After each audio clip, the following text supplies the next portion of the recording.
தமிழ்நாட்டின் பல்வேறு ஊர்களில் உள்ள கோயில்களில் குடமுழுக்கு விழா கோலாகலமாக நடைபெற்றது. கரூர் மாவட்டம் பாக்கூரம்மன் கோயிலில் குடமுழுக்கு விழா கோலாகலமாக நடைபெற்றது. அப்போது காவிரி ஆற்றிலிருந்து புனித தீர்த்த குடத்தை பொதுமக்கள் ஊர்வலமாக எடுத்து வந்தனர்.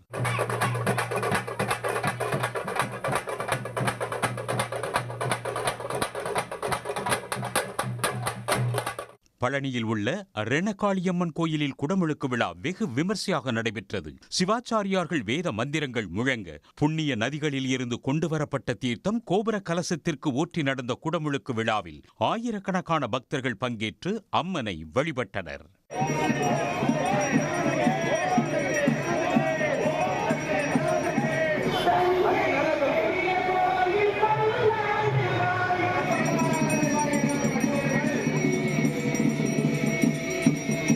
தஞ்சாவூரில் உள்ள பழமை வாய்ந்த சுந்தர விநாயகர் கோயிலில் நாளை குடமுழுக்கு விழா நடைபெற உள்ளது.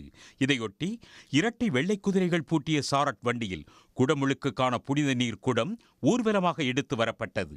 அப்போது 500க்கும் மேற்பட்ட பெண்கள் முளைப்பாரி சுமந்து செல்ல புலியாட்டம் மயிலாட்டத்துடன் ஊர்வலம் நடந்தது. முளைப்பாரி எடுக்கிறது ரொம்ப பெருமையா இருக்குது. இந்த கோயில் ரொம்ப 150 வருஷத்துக்கு பழமையான கோயில். இந்த கோயில் எல்லாமே தமிழ் அர்ச்சனை தான், எதுவுமே இது கிடையாது. மக்கள் விரதம் இருந்து தமிழ்ல தான் குடமுழுக்கு விழா கொண்டாடுறாங்க. திருவண்ணாமலை மாவட்டம் ஆரணியில் மிகவும் பிரசித்தி பெற்ற கில்லா ஸ்ரீனிவாச பெருமாள் கோயிலில் குடமுழுக்கு விழா நடைபெற்றது. இதில் கலந்து கொண்ட ஆயிரக்கணக்கான பக்தர்கள் மீது புனித நீர் தெளிக்கப்பட்டது.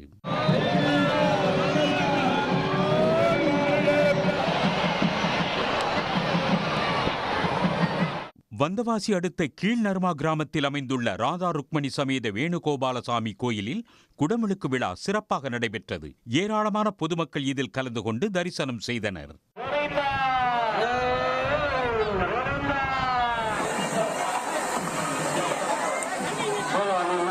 கிருஷ்ணகிரி மாவட்டம் ஊத்தங்கரை அடுத்த மூங்கிலேரி கிராமத்தில் பெரிய மாரியம்மன் கோயிலில் குடமுழுக்கு விழா நடைபெற்றது. இதில் ஏராளமானோர் பங்கேற்று சாமி தரிசனம் செய்தனர்.